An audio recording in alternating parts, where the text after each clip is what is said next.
Psachim Daf, la maîtresse Amoudbed, bonjour. Aujourd'hui, nous allons parler de ce qu'on a vu dans la Mishnah. Celui qui a préparé des pains, c'était plutôt des matzot, puisque il y avait, quand on apporte un korban toda de remerciement, il y a 10 chalot qui sont chametz et il y en a 30 qui ne sont pas chametz. Alors elles sont faites différemment, chaque fois il y en a des galettes, il y a toutes sortes de... Mais maintenant, s'il a préparé ses rekikim par exemple, ses galettes, il les a préparées, il a fait attention que ça ne monte pas pour le toda, et maintenant il veut l'utiliser pour la matzah, pour se rendre c'est la matzah. Alors il y a un problème, c'est parce qu'il n'a pas fait les shem matzah, il les a bien gardés, ça n'a pas monté, il n'y a pas de problème. Mais il a fait des shem rekikim ou les shem chalot matzot de toda, ou alors de nazir. La même chose pour le nazir qui apporte son korban, il doit aussi apporter des pains ou des galettes. Maintenant, quel est le problème ici? C'est que la Mishnah nous dit, ça dépend s'il a fait pour lui, donc c'était prévu vraiment pour le korban, alors là c'est sûr qu'il ne peut pas être yotse, ou alors s'il avait fait pour vendre. On va expliquer plus loin pourquoi est-ce qu'il y a une différence. Ça c'est à la fin du Hamoud. Maintenant on commence la dernière ligne, 2 lignes avant la fin du Hamoud précédent. Chalat Toda, Verikik Nazir, donc les galettes de Toda et de Nazir, c'est fait différemment. Mina Anemile, maintenant d'où sait-on qu'on ne peut pas les utiliser pour la matzah? Amaraba de Amarcha, parce que le Pasuk a dit, sur la page où Shmartem et Matzot, et vous garderez les matzot. Matzah mishtameret les shem matzah. Une matzah qui se garde pour, c'est-à-dire je la garde, je l'empêche de monter, donc je la fais vite, rapidement et tout, pour que ça monte pas, c'est pour la matzah. Très bien, tu es yotse du soir de Pessah. Le soir de Pessah. Yetsta, zou, mais ça va exclure celle chez le matzah que je n'ai pas gardé pour la matzah, et la shum zevar. Mais on l'a gardé pour le zevar. Et même si j'ai gardé pour les deux, ça peut poser un problème. Il faut que je garde que pour le zevar, que pour la matzah. Rabbi Yosef Omer, Rabbi Yosef Omar, Rabbi Yosef a dit, Amarcha, le pasuk a dit, Shivat yamim matzot tochelu, pendant 7 jours tu mangeras des matzot. Matzah nechelet li shivat yamim, une matzah qu'on peut manger pendant 7 jours. Donc je l'ai fait cuire, maintenant je pourrais la manger pendant 7 jours. Alors c'est bon. Yatstazu shena nechelet li shivat yamim, mais cette matzah elle n'est pas du tout mangeable pendant 7 jours. Pourquoi? Parce que de la même manière que le korban toda par exemple, on l'approche en journée, donc on peut manger le korban, on peut manger les matzot, les pains qui accompagnent, on peut les manger toute la journée et toute la nuit, mais c'est tout, pas plus. Et après, c'est notar, il faut les brûler. Donc ça ne correspond pas à la matzah, parce que la matzah, la Torah nous dit tu peux la manger pendant 7 jours, c'est-à-dire je peux la manger aujourd'hui, demain, après-demain, là je peux pas. Le Rashi demande, dit oui, mais le korban, peut-être que je vais la porter dans 7 jours, donc je peux la manger. Si je la porte dans 1 jour, donc je peux la manger demain. Si c'est 2 jours, alors c'est après-demain. Oui, mais ça ne change rien. Il dit parce que finalement, tu ne peux pas le manger pendant 7 jours. Tu peux le manger le jour du korban. Et si tu me dis oui, mais finalement, peut-être je ne vais même pas apporter le korban. Ça, c'est pas grave, parce que la matzah, moi, je l'ai fait avec une kavana, avec une intention d'apporter le korban. Donc maintenant, cette matzah n'est plus du tout valable pour le soir de Pessah. On peut continuer. Et là, les Yom Vala, et là, on peut la manger que le soir, il y a un jour et une nuit. Tanya Kavate de Rabba, il y a une braïta qui dit comme Rabba, et Tanya Kavate de Rabbi Yosef, il y en a une qui dit comme Rabbi Yosef. Parce qu'attention, une grande différence. Les deux sont ils sont tous d'accord qu'on ne peut pas se rendre yotse. Mais il dit, c'est parce que je l'ai gardé je l'ai empêché de monter, je l'ai surveillé pour le Toda ou pour le Nazir, et qui est Nazir, et moi, je dois le faire les Shem Matzah. Donc ça ne va pas. Et le deuxième qui dit, Rav Yosef dit, non, c'est pas ça le problème, il y a un autre problème. En fait, il y a 2 problèmes. Les 2 problèmes sont vrais. Ils ne sont pas en marloquette. Un deuxième problème, c'est qu'il faut le manger 7 jours. Et ça, tu ne peux pas manger 7 jours, donc c'est pas bon. Donc il y a 2 choses qui vont nous interdire de manger cette matzah, en tout cas de nous rendre yotse de cette matzah, le soir de Pessah. Tanya Kavate de Rava.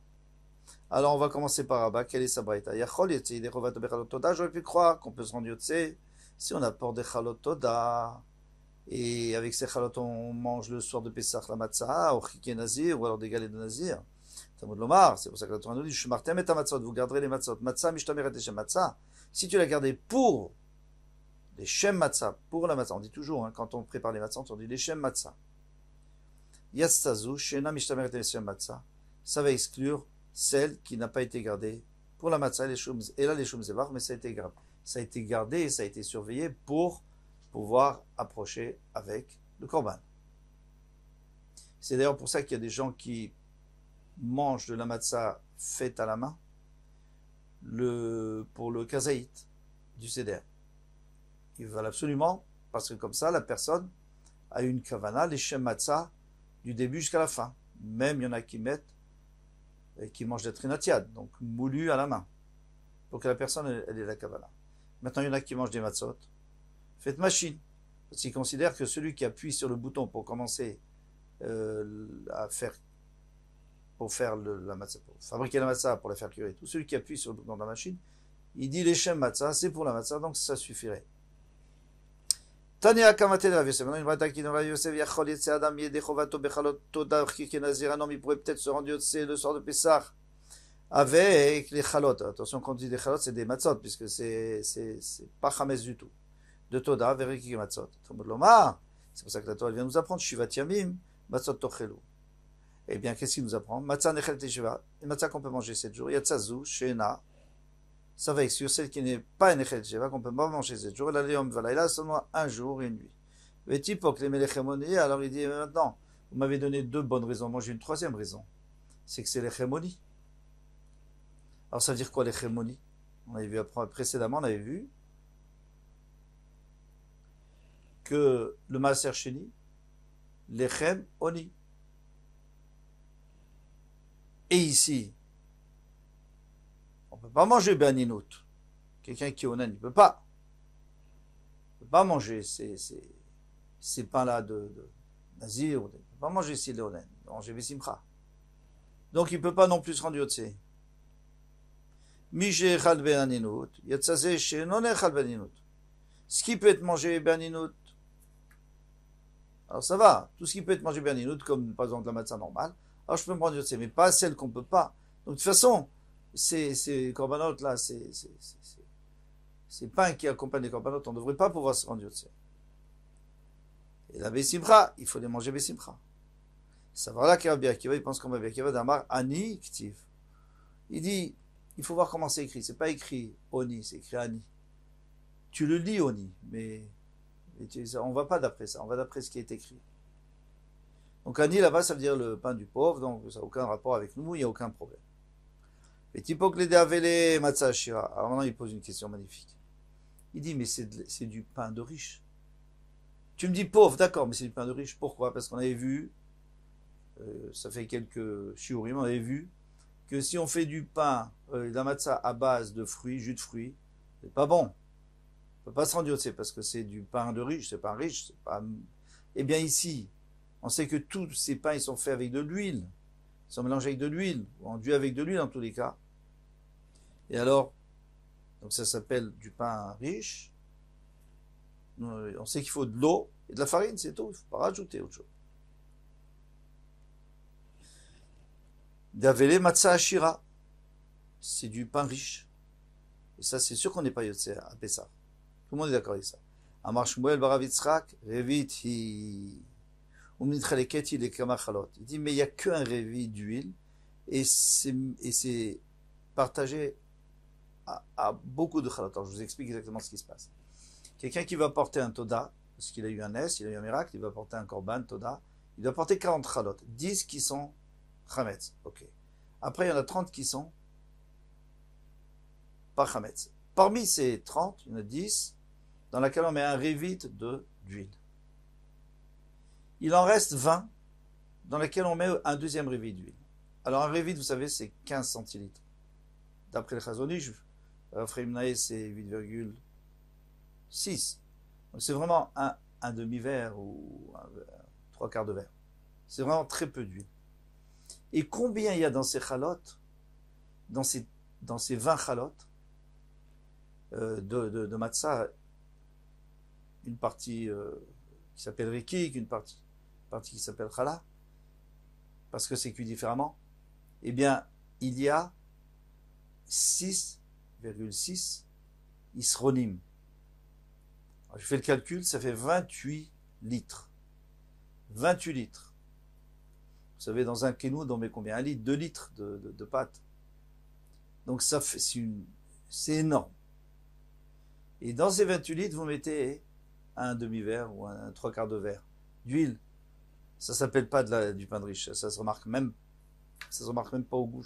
Je ne sais même pas si ça se remarque, mais en tout cas, même si ça se remarque, c'est très très fin, très léger. Donc ça s'appelle pas matzah shira. Bravo. Ah, mais maintenant il y a un autre problème. C'est que j'apporte un korban toda, je vais au Beth Amikdash. Je peux manger le korban et les chalot dans tout Yerushalayim, parce que ça s'appelle Kodashim Kalim. C'est pas des Kodesh Kodashim. Kodesh Kodashim, c'est-à-dire le Khatat, par exemple, je peux le manger qu'à l'intérieur des murs du Beth Amikdash ou des parois, des clôtures du Mishkan. Mais les Kodashim Kalim, je peux dans tout Yerushalayim. Très bien. Alors, si je peux manger dans tout Yerushalayim, c'est-à-dire que je ne peux pas manger en dehors de Yerushalayim.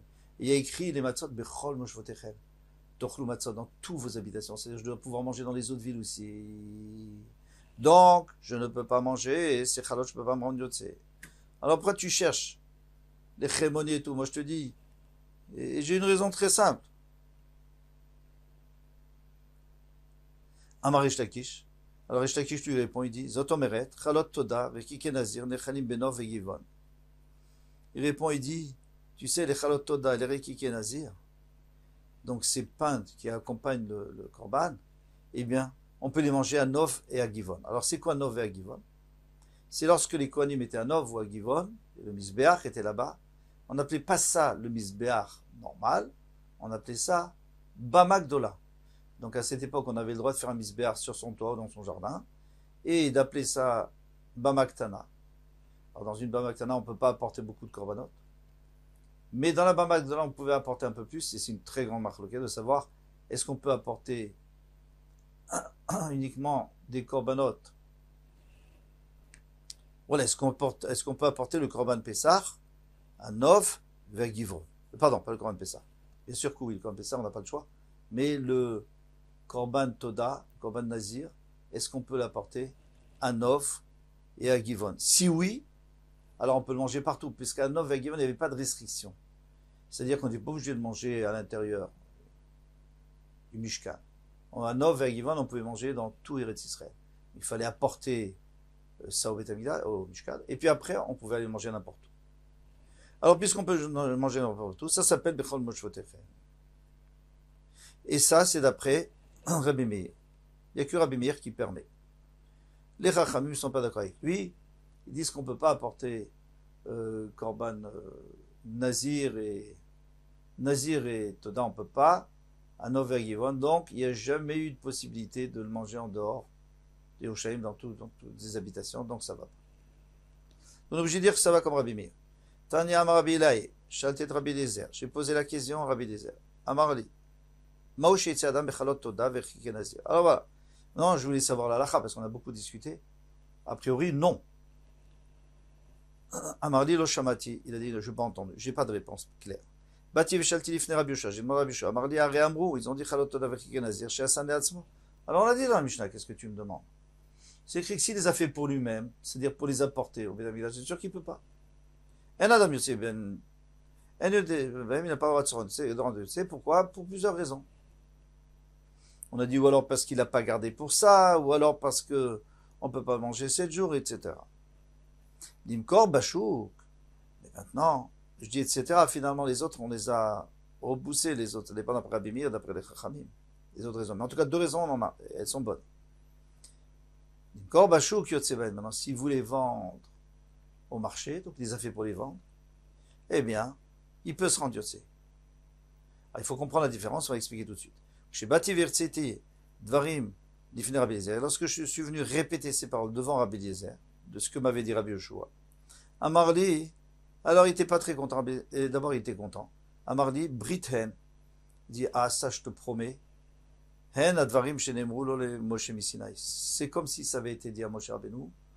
C'est 100% vrai ce que tu dis. Chazak Ubaruch. Ikade Ambre, il y en a qui ont dit, Brit Hen, je te promets. Hen dvarim shenemru lo le Moshe Misinaï velo tam abaya. Quoi? Et ça a été dit, c'est sûr que ça n'a pas été dit à Moshe Misinaï. Alors, d'où il sait ça, Rabbi Yoshua? Il n'a pas une raison. J'ai d'avoir une raison. Dis-moi quelle est la différence entre si tu fais pour toi ou si tu fais pour vendre. De toute façon, c'est prévu pour le Toda ou pour le Nazir. C'est pas pour toi. C'est pas fait pour les matzot.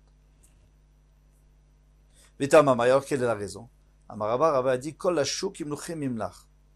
Si je le fais pour le vendre, eh bien, je me mets une condition.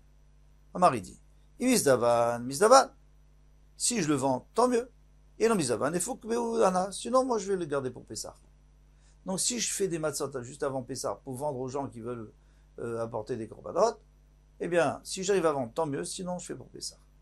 Donc, maintenant, j'ai deux pensées dans ma tête. J'ai une pensée, si j'arrive à le vendre, donc je le vends, donc c'est un korban. Donc là, je ne peux pas manger avec. Je ne peux pas me rendre de ces Pessah. Mais si je ne le vends pas, alors non. Ici, on a un gros problème. C'est que, oui, mais maintenant c'est trop tard, maintenant tu n'as pas vendu. Mais au début, quand tu l'avais fait avec l'intention avec deux intentions.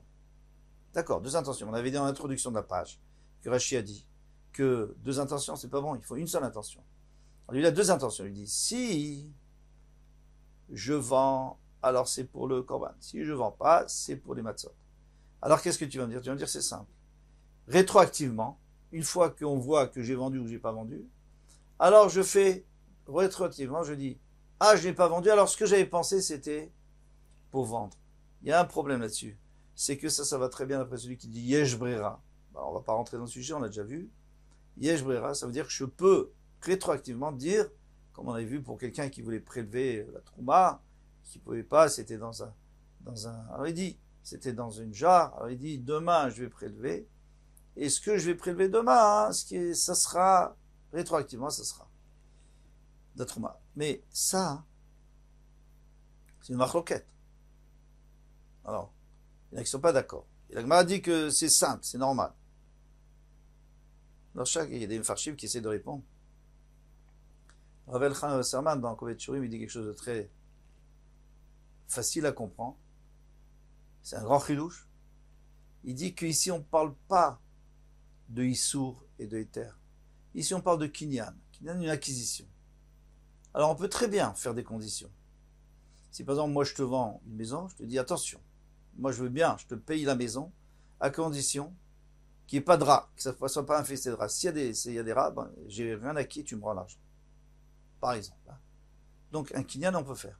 Alors là, il fait la même chose. Il dit, cette matzah, elle est destinée à deux possibilités. Ou alors, je la destine au korbanot, ou je la destine au matzot. Et alors, par rapport à ça, on verra. Si je vends ça, donc j'avais destiné au matzot, et si je ne vends pas, j'avais destiné au korbanot, et sinon, j'ai destiné au matzot. Bon, mais il dit que c'est pas évident de dire un chidouche pareil. Là-dessus, je vous laisse, comme tout.